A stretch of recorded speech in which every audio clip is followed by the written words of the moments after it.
get yourself to a massage parlor and get an oil massage.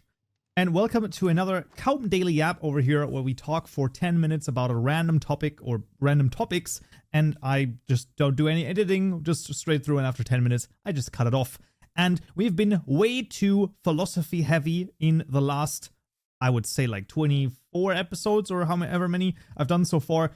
We're now going to go practical, okay? We're gonna go no longer thinking about stuff. We're now going to go into doing stuff. And I literally just came back from like a Thai massage parlor, and I had an hour oil massage. That was probably the fastest hour I've ever lived, because it was gone before it started.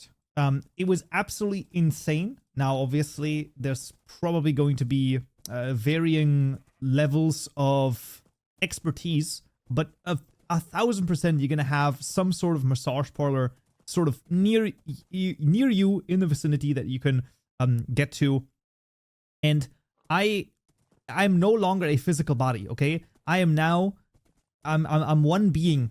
My mind and my body and my spirit are intertwined into one. I literally cannot explain this. It's gonna sound really freaking crazy, but it's actually insane how well that not only the process was, right? So because obviously that was much better than I expected, but also just I feel, you know, when you're stiff, when you had a bad night's sleep, you laid wrong on your neck, and your neck is like kind of stiff and you can't move it. Everything is like it was oiled, right? So the oil actually, it's like, this is a metaphor, this is not actually what happened. It's like the oil seeped into every one of my joints, and the joints are now oiled. That's literally how it feels like. You know how you have a when you have some sort of joint that's creaking or it doesn't work right, then you'd put some like WD-40 in there, or just, you know, oil it, and then all of a sudden it swings open like it's nothing. That's literally how I feel. It's like before I was swimming through molasses, and all of a sudden the air around me is no longer molasses. It has turned into, I would say, like, not quite water and not quite air, but it is definitely easier to move. It's just easier. Everything feels easier. And I'm telling you, I don't know. I think I can say I'm at peace. There's a bit of it that's just, I'm centered. Unbelievable. Incredible. That's like literally do it once. I don't know how much it's going to cost in your area. Obviously that depends on all sorts of different things, but like genuinely, yes. Genuinely, I think that you should try it out, even if it costs a little bit more. But let's be honest. I mean, come on. Just try it out once. And if after that you're like, you know what, that was not, that wasn't worth it, you know what, I'm okay with that. Like that's fine if that's nothing for you. But I'm telling you that I don't know if that's changed my life, but it might have. It might have just done that. And to now relate it a little bit back to philosophy and sort of thinking about stuff and things like that, there is a very interesting thing that we sometimes don't treat well. Okay, we will treat our pets very well, which is obviously good, but that's, if you have a pet, if you have a cat or a dog or anything like that, then you treat it very well, and that's fine. But you should really treat your body just as well. Not only because, number one, if you love your pet, you have to realize this: your pet loves you too. And if something were to happen to you, your pet would be sad. And you don't want your pet to be sad. Therefore, treat yourself well too, okay? Take care of your body, take care of your mind, take care of your soul. All three of those have to be taken care of. You don't want your pet to be sad, okay? That's not alright. That's not okay. But yeah, basically we do not treat our bodies with sometimes the respect that they deserve. I mean, we only get one body, and of course we can be angry or we can be disappointed with whatever body we have. It is what it is. Like, I have small hands, okay? I know that I have small hands. I have made fun of my small hands my entire life.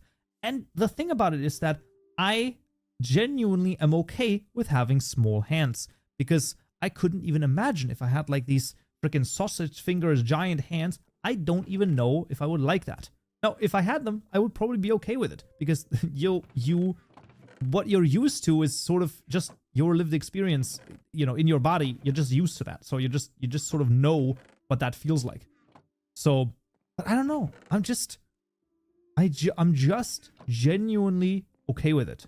And that's sort of what you need to then realize. You need to say, okay, that's the current position I'm in. And then we have to make sure that this vehicle that I'm driving, I'm navigating through the world, is healthy. I think it was Socrates that said something about the healthy body. It is a shame for a man to grow old without seeing the beauty and strength of which his body is capable. Unbelievable. What a great quote right there. And that is definitely a thing to think about. The full quote apparently is, "No man has the right to be an amateur in the matter of physical training, and then it is a shame for a man to grow old without seeing the beauty and strength of which his body is capable." I think it makes sense that we sometimes occupy a world which is very focused on intellectual matters. And I think that we sometimes, I would say we don't even realize this sometimes, because when you really think about it, and this is not to basically speak bad of this, not in the slightest. I mean, I'm a computer science major. Like, I understand this stuff, and what I mean by that is I live in this realm, let's say, right? Let's say the internet and digital media and stuff like that. It's very easy to confuse the fact that it's not physical with it not being of any worth.